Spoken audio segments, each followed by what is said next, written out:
Yeah. Whew, yeah. I know, it's so weird. I know, it's so weird us getting out of a movie and there still being, like, sunlight. Yeah. Lord knows this movie could have needed some. Which is one thing I actually will say that I know a lot of people will probably dunk on it, but I actually like how they used all the dark. Oh, yeah. They used it effectively, I think. Okay. We went and saw the Batman. Yeah. Finally got to see the Batman. We'd been obviously wanting to see this for a while. It's just y'all have been really, y'all grad students have been very busy. This has been, February and March have been a crazy month for grad students. Mm-hmm. Yeah. Oh. So yeah, we finally got to see this. Oh my gosh, this was about what I wanted it to be. Yeah. It is not. Sure. I do have problems with it. Yeah, me too. But man, this was so. I liked it. There are a few things. Yeah, the things that I thought could have been better are way outweighed by the things that I thought were fantastic. Exactly. Oh my gosh, this is. I mean, next to Dark Knight, I think. This is maybe my third favorite Batman movie. Mm-hmm. What are your top two? I know Dark Knight's gotta be. Dark Knight, number one. Second is actually, believe it or not, the direct-to-video animated Under the Red Hood. Oh, I thought you were gonna say Mask of the Phantasm, because that's like my favorite. I do like animated that one too, movie. but that one went in the theaters though. I like that one too. No, Under the Red Hood, I actually put just because Under the Red Hood to me is the perfect. It's not so much the perfect Batman as much as it is the perfect Batman and Robin, because it's all about the tragic relationship of Batman and Robin. Right. But yeah, this movie, the Batman, what this one's about is it's very much a sort of this Zodiac killer mystery where Batman is really not so much action hero like he's been portrayed before, as much as he is detective. And he's at what it is there is obviously, if you've read or seen recently, they just did, Batman the Long Halloween. Yeah. Where you have a killer going around, in this case, the Riddler, played phenomenally by Paul Dano. Oh my God. I'll get to that in a second. Yeah. And basically picking off people in power positions and basically using that as a way to gain attention to the fact that there is something corrupt here, and making Batman be the one to bring that to light. And oh my gosh, this is one of the most. First of all, this has to be the seediest, most refreshingly unpolished, not only Batman movie, but just superhero comic book movie in general. Absolutely. Everything about this movie is just grimy and sick looking. Even the Batman, like the Batcave. It's a good reflection of the city itself. Yes. It's a perfect representation of this city that is, as you watch I'm going to try not to reveal this mystery. As you watch this film, it's a perfect representation of all this corruption just bilging up to the surface, like just swill. And even the Batcave looks like what's left when like a Kmart closes. Like the inside, the absolute clunker of a Batmobile he's driving around in. Yeah, like something you find in a chop shop. Oh yeah, it is so the most unglamorous Batman movie, and oh my gosh, it works. Well, and that's why I think, playing off of The Long Halloween was such a good idea with this movie, because that's when Batman was just starting out. Yeah. So obviously if they're playing off of that, this Batman is a new Batman. Is that directly what they're playing off of regarding the Catwoman? Yeah. Oh yeah. Yeah. Yeah. Spoiler alert for this. Yeah. Do not watch this if you're really one of the people who really don't want to like. In fact, I'm going to you have not seen this movie yet. 3, 2, 1. Yeah, so basically the Catwoman, when she reveals, Falcone is my father, I remember that in Long Halloween. Yeah, which actually wasn't in the original comic. Huh. But that has been a storyline that has been played with in other comics as well. They just kind of put that into the animated version. Yeah. But yeah, there's a lot from the original comic book Long Halloween, such as the murders starting on Halloween, of course. Yeah, that was then, at the very beginning. Holidays obviously don't play into it at all, but there's also, the kills have a motive, and it's to pick off corrupt people. Yes. Which was also kind of a thing in Halloween, Long Halloween as well. Well, one of the things that I really feel like that this movie goes for in that is almost what Nolan went for in Dark Knight. Remember how when Nolan made Dark Knight, he made, with the Joker, Heath Ledger's Joker, was very much a representation of Bush-era war on terror paranoia. This idea that we're going to be destroyed from within. And oh my God, and like this movie, Matt Reeves almost seems to be going for almost a very similar modern tone, kind of like what they also did with Joker a few years ago, where you had the Joker that was very much this victim of systemic problems, systemic inequalities, and the response to that was burn it all down. Right. Which was this, if you've ever, which is very much kind of this Bernie Sanders, very left-wing ideology. Yeah, believe it or not, Joker was a pretty left-wing movie.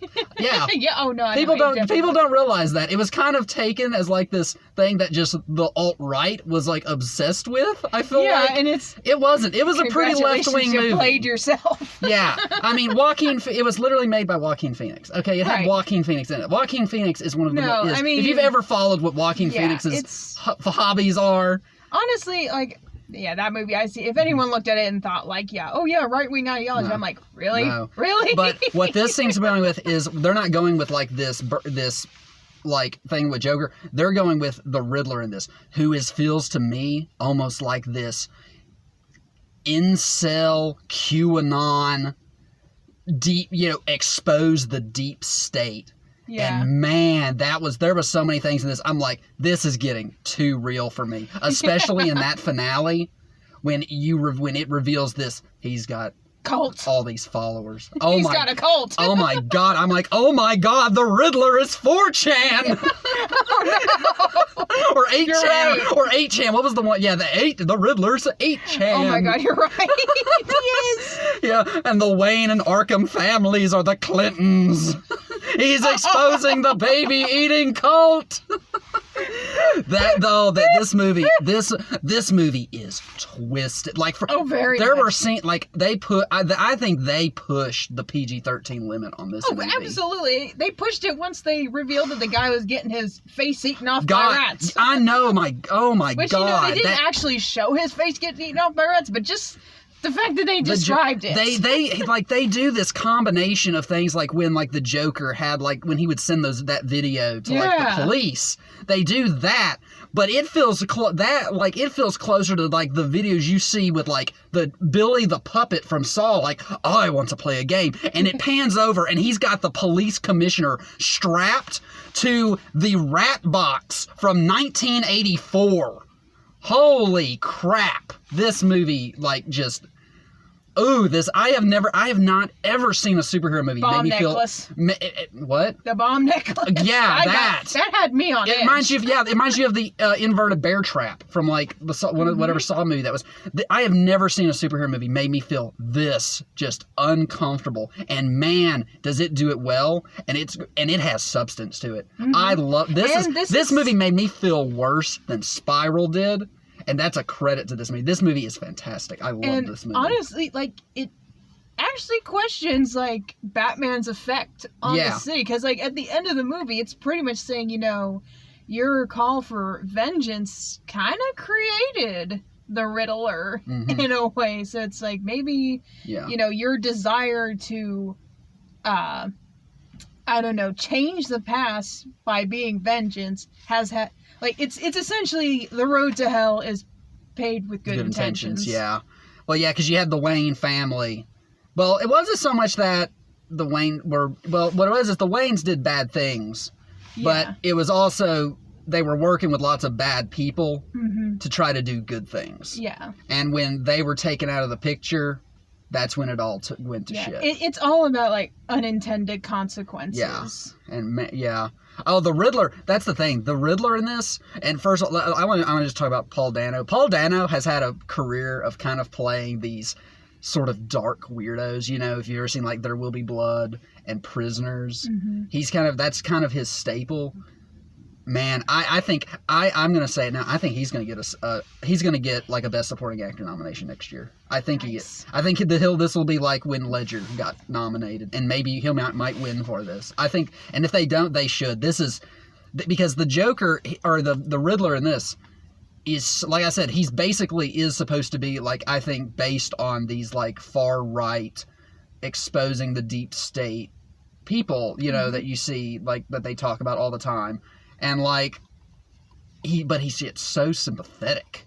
That's what's uncomfortable about it. Yeah, it's like his story like makes you understand how he could become this monster. He's just like the Joker from the 2019 movie. He's a victim of a broken system, and that's what they even address at the end of the movie with the new mayor. She's like, we have to restore faith in our public officials and this and that. And I'm like, yes, because that is so much in real life. What the problem is with radicals is they really believe that things are rotten to the core and we have to burn it all down.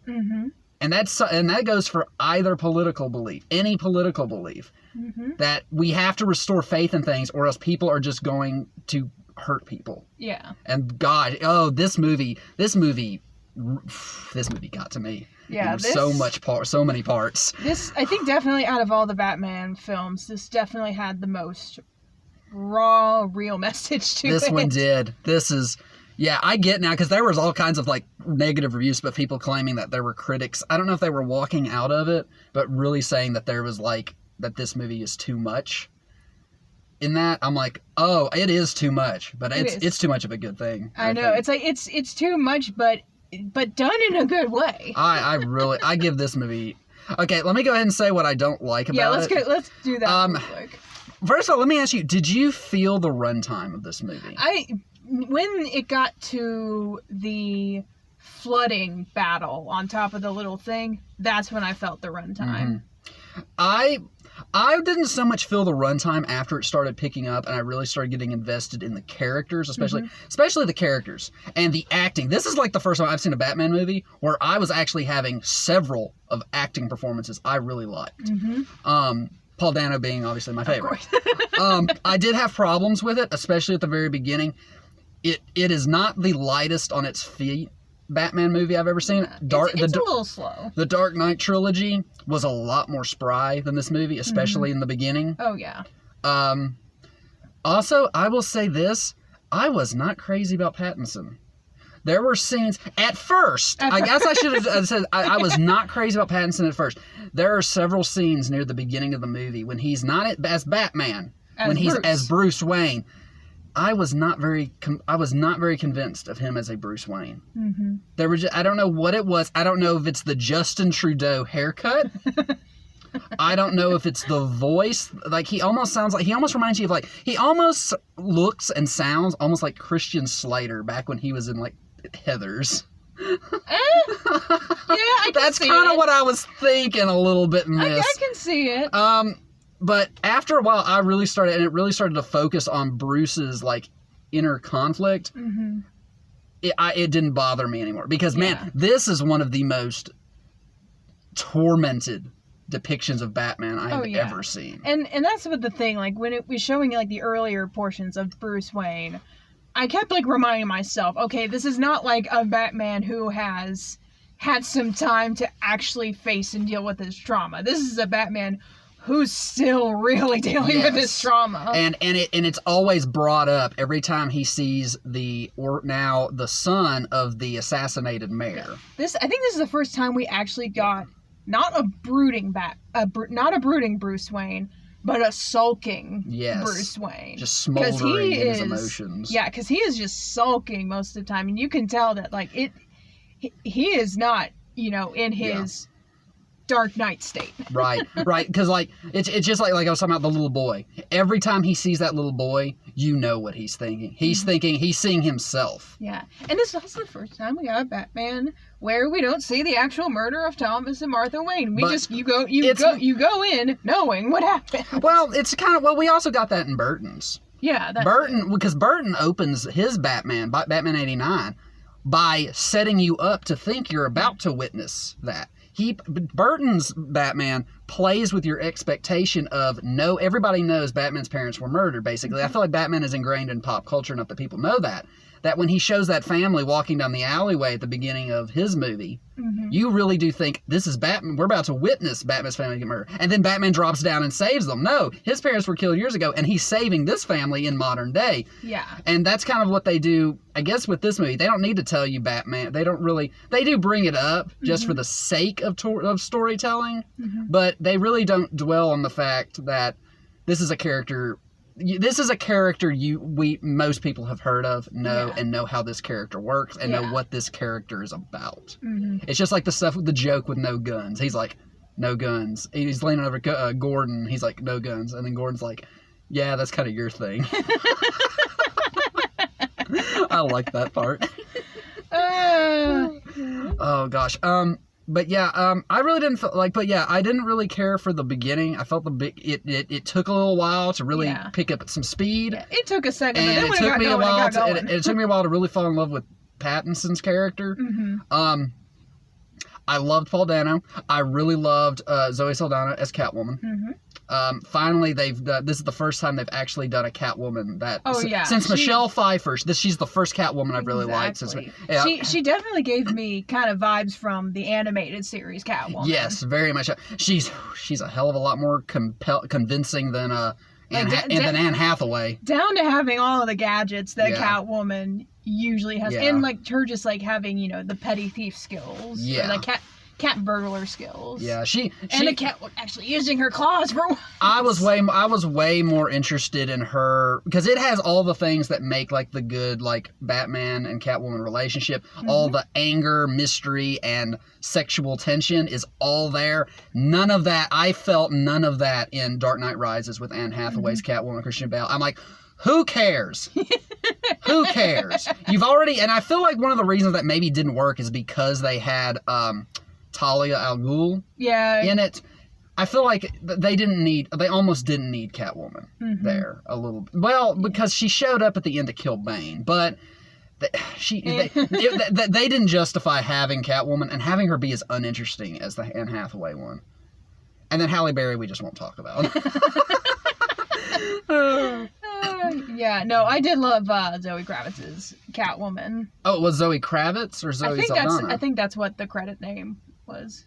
Okay, maybe it was Zoe Kravitz. Zoe Saldana. Yeah. Okay, you're right. I'm getting them mixed up. Zoe Saldana's in Guardians. You're right. Gotcha. I definitely loved her as Catwoman. Yeah, she's definitely the best one I've seen since Michelle Pfeiffer and animated series. Yeah.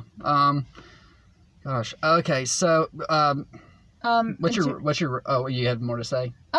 Yeah, like I guess I did like the runtime of this. Like that's my one nitpick with this movie is the runtime. I feel like there are things that could have been cut that weren't cut, and the movie would have been fine if they were cut. Like I feel like this movie's the Square Garden fight scene could have been cut in half.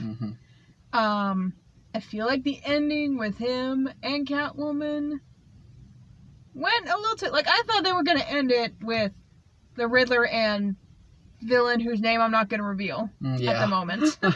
We all know who that is. I know. The post-credit scene that's not really in the post... That's not in the credits. The in-movie post-credit scene. Yeah. I feel like that could have been a fine place because Batman already gave his monologue when he was like up on top of the Square Garden. They just wanted to set up the show. They say Catwoman's going to be okay, Bruce is going to be okay, and they're going to go their separate ways. But they're going to be okay. Yeah. But other than that, that's like my only nitpick. Like I do see how like maybe some scenes could have been cut down, like the car scene. But here's the thing. I think a lot could be cut down, but I just don't know what because all the stuff they put in, it's like it couldn't work without it. Yeah, I guess it does justify its runtime. I would say it does not as much as something like Endgame did. Yeah, Endgame had like so many moving parts to it; it needed to be as long as it was, and then it ended up with a finale that I would say I probably liked more than the finale in this one. But yeah, I really enjoyed this movie. This movie is worth is deserving of the praise it's getting. Definitely. I hope we get a sequel. Yeah. We are, but I'm just saying. I give this a 3.5. Same. Yeah. It's not worth it quite the 4 that I give Dark Knight or something like, or even like Under the Red Hood. But yeah, this is probably my 3rd favorite Batman movie now. Yeah. I really like this. Okay. You want to do trailers? Yeah. Okay. Let me get the thing. Yeah. I'm trying to remember what I remember the very first one, which was Bob's Burgers. I missed that one. Yeah. Bob's Burgers. It's getting a movie? Yeah, but you didn't know about this? Bob's Burgers is getting a movie. I didn't know. I don't watch the series, so I didn't know. You don't watch Bob's Burgers? No, I don't watch Bob's Burgers. You're missing out. I know. I love Bob's Burgers. I have so much in my peripheral that's I have a list of shit, and I just never get the mental motivation to start anything. Yeah, and what's funny about the Bob's Burgers movie is that ever since Disney purchased 20th Century Fox, this will be the first hand-drawn animated film since 2011. Oh my god! Oh my god! From Disney, at least, yeah, because now they've acquired Fox. Well, I guess that's before the Simpsons movie came out. Yeah, because the Simpsons movie hadn't been acquired by Disney. Yeah, that's Fox. So that was way before that. I'm excited for this. If it can at least be because I love the Simpsons movie. Right. It was worth it made a great jump to the big screen. Yeah. I'm hoping, and Bob's Burgers, and I'm interested in seeing how Bob's Burgers can do it, because Bob's Burgers I feel is nowhere as near as I don't know what the word is to explain. I just feel like Bob's Burgers was never. It feels a lot smaller than something like. It feels a lot more simpler than Simpsons. Like Simpsons, literally, even in their heyday, they had episodes where Homer would go to space and stuff. Treehouse of Horror episodes. Yeah, you had some insane stuff on the Simpsons to really really say that this big adventure they're going to go on the big screen makes perfect sense. I don't know. I just don't know if Bob's Burgers really. Yeah. I don't know, but I'm interested in seeing it. Like I said, I love Bob's Burgers, so I'm going to watch it. Okay. Cool. All right. Doctor Strange, I came in as they were revealing the title of that. Doctor Strange in the Multiverse of Madness. I am so excited for this, and I wish Mikey was here. Mikey went and saw this movie with us, but he got dropped off, so he had to go. We actually, last semester, got a special visit from one of the screenwriters for that movie. Really? She am this area. Jade Bartlett. Oh, wow. She is from Arlington, and she came and talked to our screenwriting class, so that's really cool. Nice. I am so excited for that. I'm excited for this. I don't love the first Doctor Strange, but I am so ready to see Sam Raimi again. Make something. This will be his first movie since 2015 that he's actually directed, and it'll be his first superhero movie since longer than that, since Spider-Man 3. So I'm super. It looks crazy. It looks crazy. And what's even better is it was also written by one of the writers for Rick and Morty. Huh. Okay. So, yeah. So I mean, it makes sense. Yeah, it does. Oh, it makes sense. And I love Rick and Morty. So, yeah. I am excited for this Multiverse of Madness or whatever it is, because it looks nice. Yeah. Elvis. Oh my God, Baz Luhrmann's Elvis, yes. And we're in Memphis. I mean, it's kind of required viewing. Well, you know they did. They shot it in Australia. Yeah, which actually I'm kind of disappointed. We have the entire city of Memphis available, plus Arkansas, plus Mississippi. It's where he was from. Yeah, he's from. But it makes sense because it was Baz Luhrmann who's from Australia. It's just like it's just like Power of the Dog. That was shot in New Zealand. Why? Because the director and a lot of her cast was from New Zealand and Australia. Give Memphis a little credit. Yeah, I know, right? They need to. Yeah, they should. And plus, we have a burgeoning film industry here. There have been a lot of people who'd been more than happy to help out with this project. It looks fantastic. It does, and they couldn't have gotten a cuter actor to play Elvis. They couldn't have, or could have. Couldn't have. Okay. Dude's cute. Austin Butler. Yeah, He's a cute Elvis. He was on, a lot of people know him. He was on, a lot of the Nickelodeon teen shows back when we were, growing up. What was he on? He was on, an episode of Zoey 101. He was on a lot of them. And I'm super excited because I'm super excited. What I'm more excited for is he's the guy that they've then casted to play Fade Ralpha in Dune Part 2. That guy there, who playing Elvis in this, he's going to be playing evil Timothée Chalamet. So just to kind of put a picture in your mind of what this is going to look, they're going to go. I can see it. Yeah, they're gonna be throwing hands. So because it's basically, imagine if like at the end of Star Wars, if Luke had to fight an evil version, like a negative version of himself. That's Paul versus Fade. Yeah. Yeah, that's the ending to Dune. Well, I guess that's technically what happens with Darth Vader, because isn't he like what, like Anakin was originally going to be a Jedi, and it's like, this is what you could have become if you followed except this is them literally trying to put a knife in each other. Like this isn't so much ideological. This is I'm going to kill you right here. This is like a Link versus Darth Link kind of thing. Oh gosh, yeah. But that Elvis, that looks fantastic. That movie looks if that because Baz Luhrmann I don't think has made that good of movies. His last really good movie was honestly Moulin Rouge, which was 20 years ago now.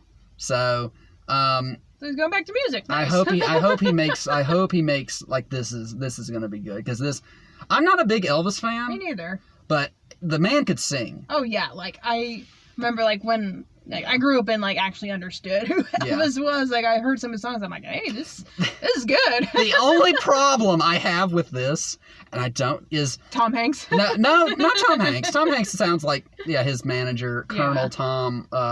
What was his Parker? Tom Parker. Yeah. The problem I have with this movie is the politics in this. I feel are going to be very scuffed, because you notice they have a thing in it, like with MLK and JFK being assassinated, and you just got Elvis sitting there like thinking like, okay, is Elvis going to be like, are they going to portray him as like trying to use his music for like social justice? Okay, Elvis might have been supportive of quietly, like I don't think he was I think I did read that he did support it, like the civil rights era, like movement. He didn't really become vocal about it the way people like Aretha Franklin. Like when I saw Respect, that is all like the civil rights movement very much inspired so much of her music, and you see that in that movie. Elvis might have also been supportive of that on a quiet, like to him, kept it to himself. Elvis was not a progressive. I will tell you that right now. Elvis literally went to Richard Nixon and told him, please kick the Beatles out of the country because they're corrupting the children, and we need to also keep killing people in Vietnam. That's news to me. Okay, so I don't. Yeah.